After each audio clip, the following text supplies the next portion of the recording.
Well, hello again.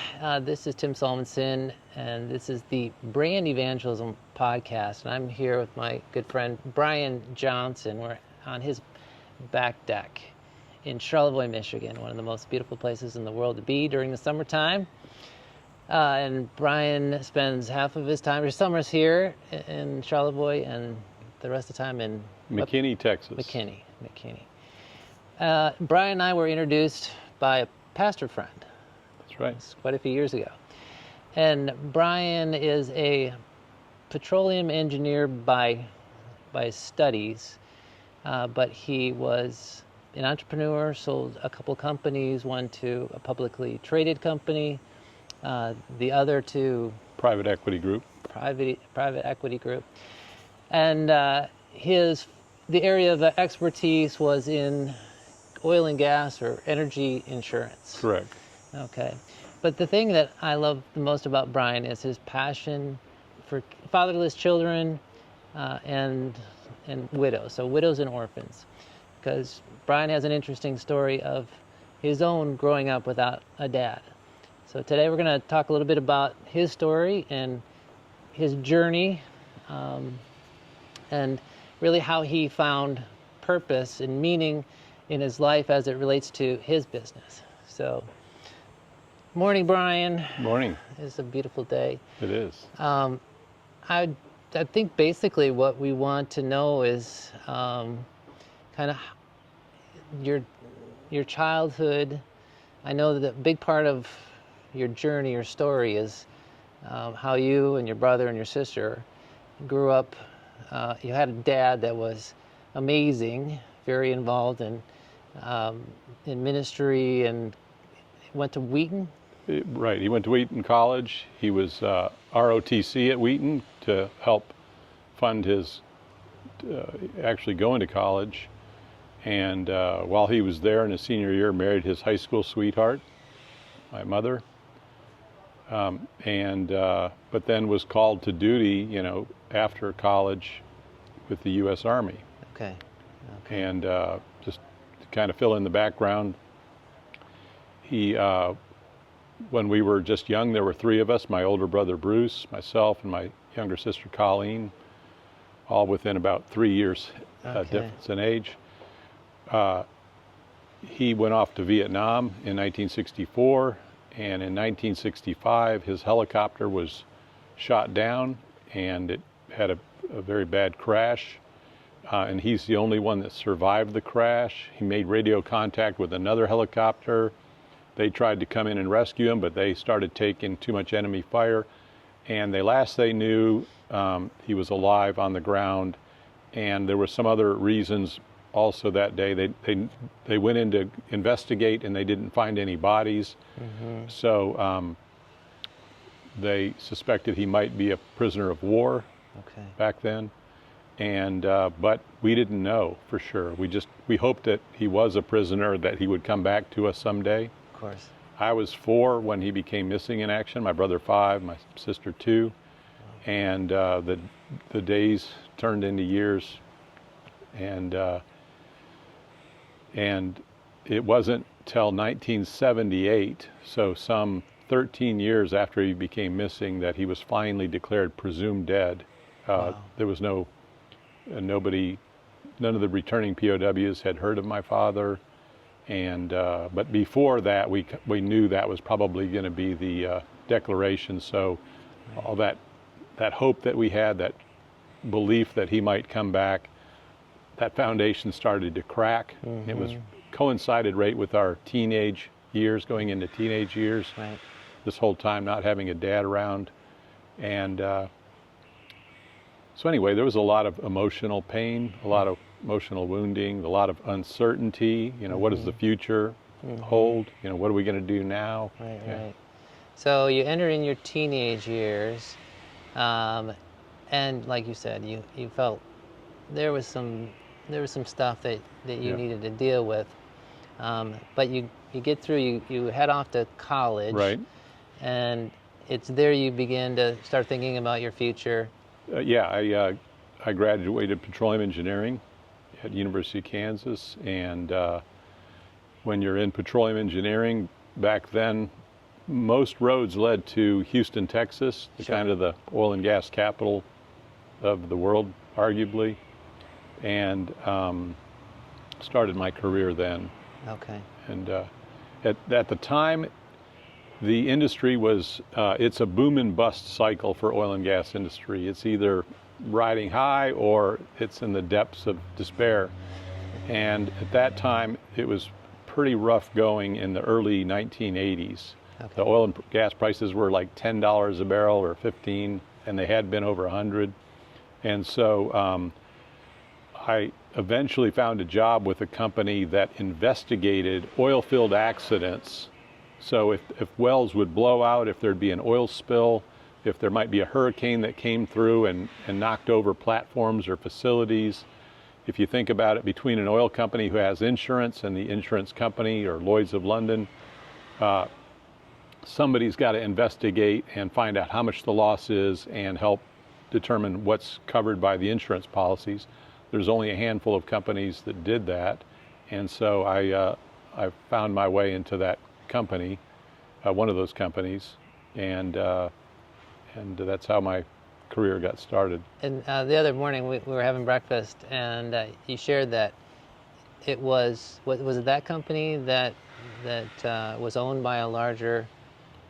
Right. Well, so it was the oldest company in the business. It was called Bryan Johnson Associates, no relation to me, and Bryan Johnson was a person who'd passed away, and his widow sold the business to an insurance group out of London, who actually, was involved also in the underwriting of insurance, and so, that's kind of we reported to a group out of London. And at some point you had said that you were thinking of starting your own. Right. But Yeah. then they invited you to. So about 5 years after I was into it, maybe 6, I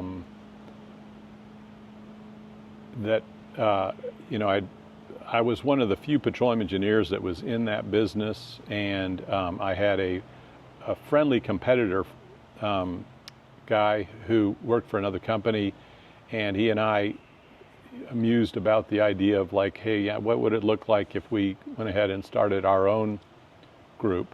Mm-hmm. And so we made plans to do that, and actually it was probably about 8 years after I started, and lo and behold, we let the company know, the group out of London, that we were going to do that, and they said, wait, we're kind of tired of running this business from London. Why don't you do a management buyout, and we can finance it over time. You can pay for the buyout over time. Well, here you had a company that was known, that was written into all these insurance policies, so you were already one of the accepted companies to do that type of work, and they were going to help finance it. Mm-hmm. And so we decided, my friend from another company decided to come join in that effort, and we started a business with some other partners too. Mm-hmm. And we just continued on that name. And would you say that as you entered into the workforce and then become a company, an owner of a company yourself, during that season in your life, did you feel that there was any other reason for doing what you're doing other than generating income? And was there any purpose? Well, I enjoyed it. It was fairly exciting, to get a call and head out on a blowout, of a well or offshore or something like that. But before we undertook that management buyout, I went ahead and in the evenings I went and got my MBA, Master's of Business Administration, and I went to a Christian university to do that. And as part of that, it was great timing because I was thinking about how the business was run, how it could be run better, how to take care of employees, how to situate ourselves for success, essentially. And while I'm doing my MBA, I've got this platform that I can just apply in my mind, rather than sometimes you go get your MBA and they want to talk about, pretend like you have a widget factory or something like Right. that, right? Which it's hard to bridge, to what you might be doing in life. And with this, it was very helpful. But one thing that was interesting, I had to do this vision paper, and in the vision paper, it wasn't so much about, I did a lot of papers on the business and how that could be better, but this vision paper, I feel like God put on my heart about what a certain nonprofit business would look like. Okay. And the name of the nonprofit that I created in this book, 1992 is when this happened, was called Psalm68Five, and it's how to come alongside kids growing up with no father presence in their life, and their mothers or widows. Okay. And because there's a lot of scriptures, and there's a calling by God for the church to do that. Sure. And then having been kind of wounded or broken in those areas from younger years, and now maybe a wounded healer, God gave me that kind of as a vision for the future. I didn't know exactly when it was going to happen. I know we did some in the local church that I belonged to. We had a widow's part, but anyway, that... What is Psalm 68:5, the scripture verse? Yeah, Psalm 68:5 is King David was inspired by God. He wrote that psalm, and it says, "A father to the fatherless, a defender of widows, is God in his holy dwelling." Okay. And I really believe it's a promise of showing God's heart for the fatherless. So it's kind of like God wants to have a certain kind of special blessing in his kingdom realm for kids growing up without fathers, Right. who face a lot of struggles in this world, and even more so today. And I'm sure it was a very welcome promise of God for your life as you Absolutely. experienced that. It in a strange way, it became an anchor and kind of like a part of my identity, that it was no longer this, this Blemish or cursed kind of like upbringing, or this thing, but it's like, hey, you know what? God's got a special place in his heart for kids like me. Doesn't mean he loves us any more or less. Sure. I think we use human terms of describing things, but he stated that he wants to be a father to the father. He could have said a father to everybody, or something, but he just wanted to make it particular. There's 40 other verses in the Old Testament that talk about God's special care and for the fatherless, and how the community should come alongside them. Sure. Including, when they bring in the harvest, make sure you set aside tithe for the widows and orphans, things like that. Right. Yeah. Right. So then you did real well with that business. Yeah, that business just took off, and we grew quite a bit. And within about 3 to 4 years, we had a publicly traded company that was also in London that was wanting to talk to us about joining with them. At that time, and if this is entrepreneurs that are listening, the business world, especially in the United States, is set up for mergers and acquisitions. Because if you sell a company, you only pay like a 15% capital gains tax.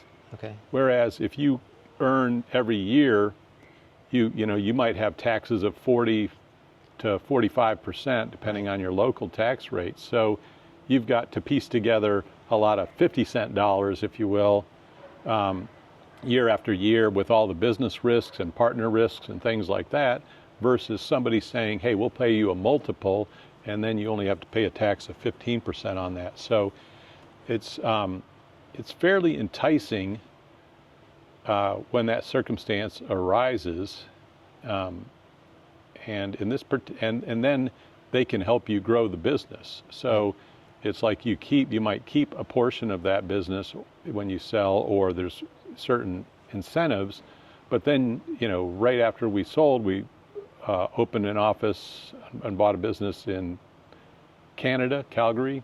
Okay. We opened an office in Singapore. We opened an office in Hong Kong. We joined with and grew our offices in London and Aberdeen, Scotland. So, Wow. it created an exciting opportunity for that. Yeah. Also. Yeah. But that was kind of just one of your two Right. Yeah. businesses. So, if someone's an entrepreneur, there's probably a good likelihood that they want to not be under the umbrella, or, maybe even not the authority of others. They want to kind of have their freedom to run their business the way they'd like to, and they're taking a risk. Mm-hmm. And I will say there was a lot of, in the cyclical business, we hit the cycles very well through good fortune in some ways, or providentially. Yeah. And so it takes a lot of those types of things. You might have to go through some cycles before the opportunities like that create themselves. But anyway, I think that I don't know whether it has to do with my fatherlessness growing up, that I wasn't used to certain types of authority over me, and I just I worked well, and did everything was fine, but I was kind of like ready to get off on my own and have more freedom on, rather than being at someone else's beck and call, I could be, at my own call, for better or for worse, right? Right. Yeah. Right. So you did that for a number of years? Yeah, we did end up selling that business, and by the way, we had we shared the benefits of the sale of that business with the company that helped us do the management buyout. So they did better off. It was a really win-win, because they did better off. Had we left and set up our own business, and maybe this business wouldn't have flourished as much. You never know what would have happened. But because we shared with them in how that acquisition occurred, the original company did better great. than they probably otherwise would have. And I think that's a really important point with regards to the whole philosophy of social economics, and the idea that we want it to be a win-win-win for everyone. Absolutely. It's not it's not a what can we get, how can we come out on top, or how can we get ahead of other people. So I think that's a principle that if we apply that in every relationship, that we will go through life a lot happier, and probably it would be much more God honoring and absolutely. Just like painstakingly try not to burn bridges with people or entities. Mm-hmm. People have different values or different goals in life or business and things like that. But to the extent that you part ways with groups, or things don't work out, to the extent you can work hard to see that everybody goes off with the best possible feelings towards each other, and it's just kind of mutual decisions in that regard. I think it will do you well for a long time. And you never know when those relationships may come back. Absolutely. And people are like, hey, we had a good time working together before, and things, we went separate ways for a while, and now we have an opportunity to come back together, and you just never know when those situations can occur. Yeah. And so I encourage everybody to especially if you have a niche, it's a very narrow space that you were working in. There wasn't a lot of competitors, and if you get on the outs of that industry or that niche, I'm sure it's hard to make your way through that. It is, and that's a good point, because within a niche business, then there's niches inside of there. There's some people that may be like really good on pollution losses, where there's pollution spills. There's others that may be good on drilling rigs, and when they fall over or something happens to them. We happen to be involved when wells would blow out, and oil well blowouts. We were involved in the Deepwater Horizon big blowout in the Gulf of Mexico. Right. And what I found was it's better to be an expert in a certain segment of an industry rather than try to be this jack of all trades and a generalist of certain things. And I know that doesn't apply always, but I think that if there's a seminar somewhere and it's something in your industry and they say, well, who should we get to talk about this specific aspect, and they immediately think of you or your business, that's a good spot to be in. Absolutely. So obviously the vision for helping kids growing up without fathers was always with you. I mean, you said that you had done what you could as you're building business in your local church, trying to support single moms and kids growing up without parents. When did that begin to grow? And the paper that you wrote back during your MBA? 1992. So I, after we sold originally, and then I had a certain 3-year contract with the that entity, and then I had a 1-year non-compete after that, and I totally fulfilled not just the contract but the spirit of the contract. I was cheering for them. I wanted them to succeed, but I went ahead. I still had that part of me that didn't want to come under this corporate structure so much. I just didn't want to get swallowed up in all the corporate things. I found myself doing less and less of the work out in the field, the things that I really enjoyed, and more going to corporate meetings around the world. And by then travel was not as exciting as it used to be. I had a family with kids growing up now. And so I went ahead and left, and then I started another company, and just thinking that, okay, you know what, this company, if we can just, if I can make a decent living doing that, and I can move the offices from downtown Houston to the suburb where my kids are going to school, and I can be more present in their lives and more present in activities in the community that I live in, as opposed to just, getting up in the morning and coming back at night, that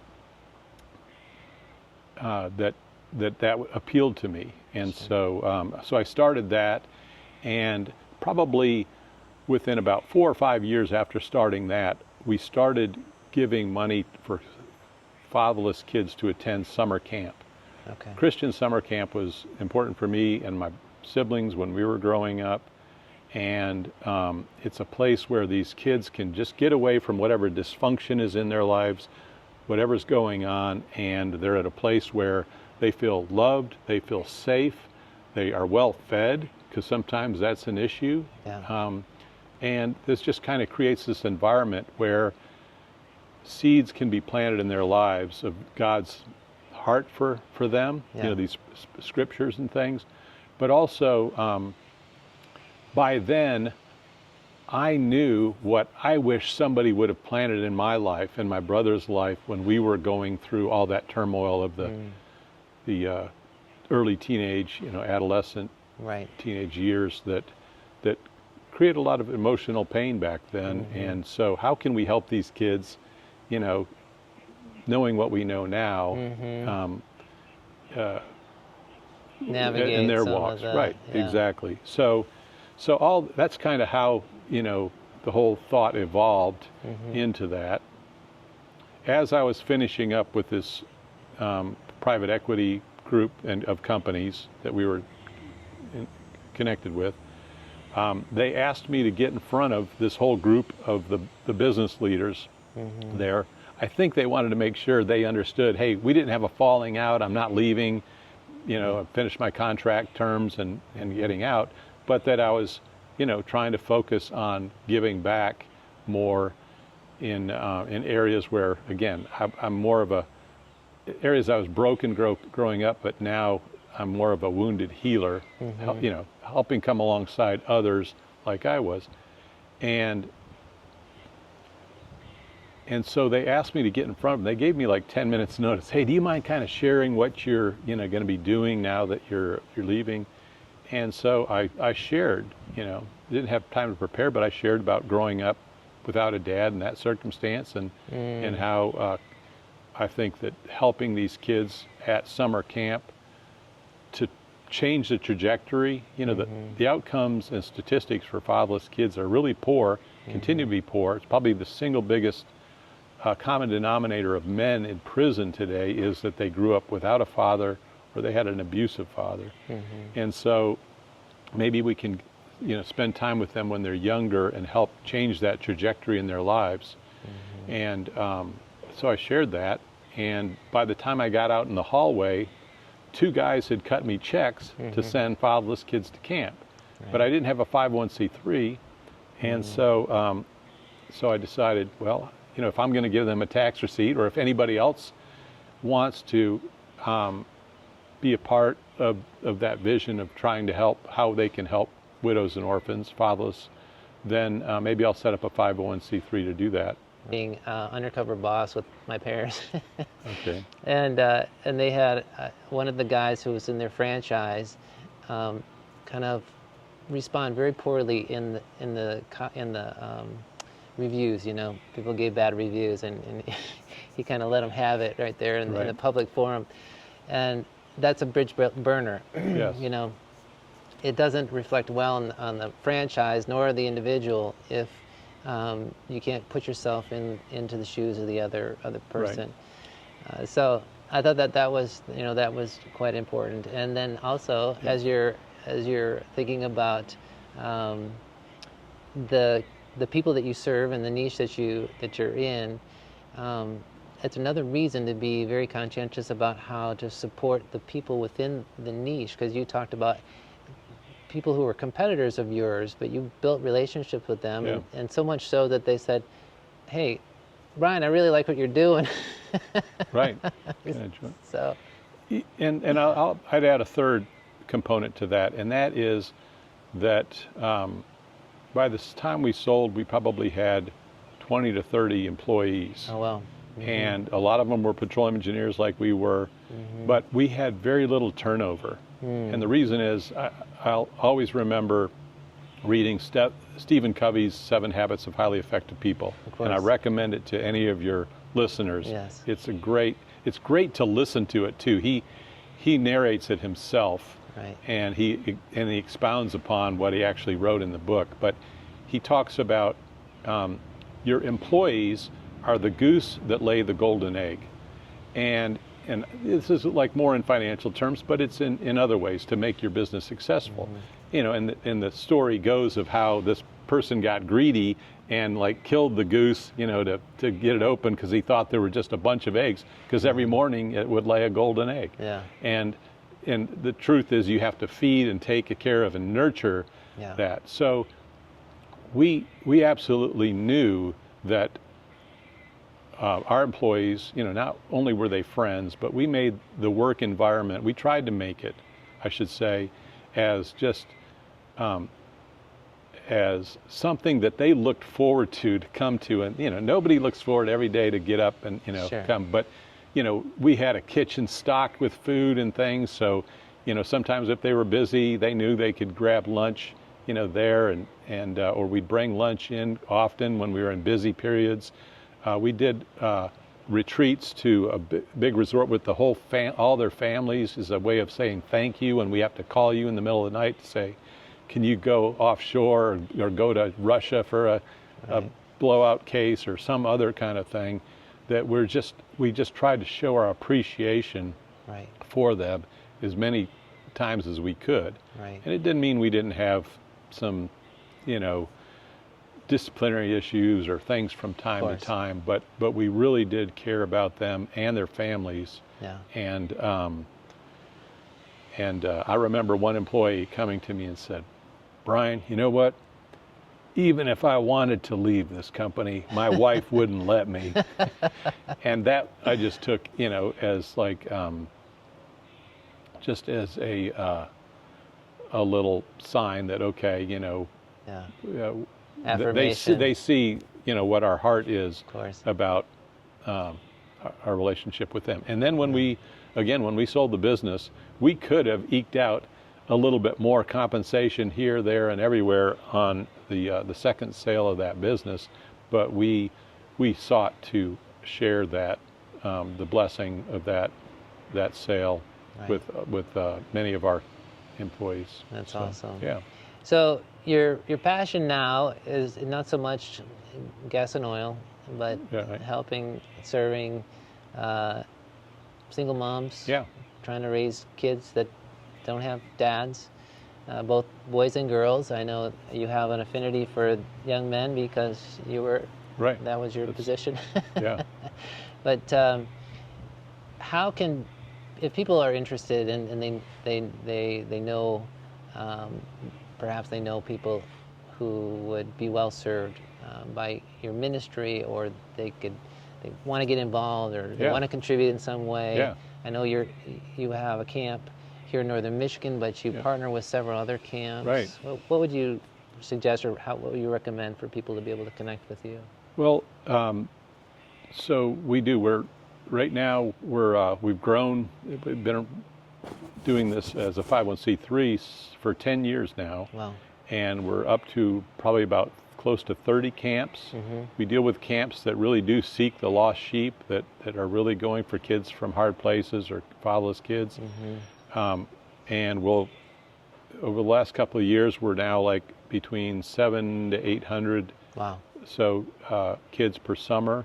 Not all camps are created equal. Some are really going after kids, like inner city kids, or kids where there's tougher environments, and that's who we try to partner with, because they usually don't have this greater resources as camps that can get $1,500 a week, say, from kids from the suburbs or wherever. Mm-hmm. And it's camps are needed for all these kids, of course, but we try to work with the camps that intentionally seek to work with fatherless or at-risk kids. Mm-hmm. And the name of our ministry is Psalm68Five Ministries. Mm-hmm. It's our website is www.psalm, PSALM, the number 6 and the number 8, and then FIVE .org.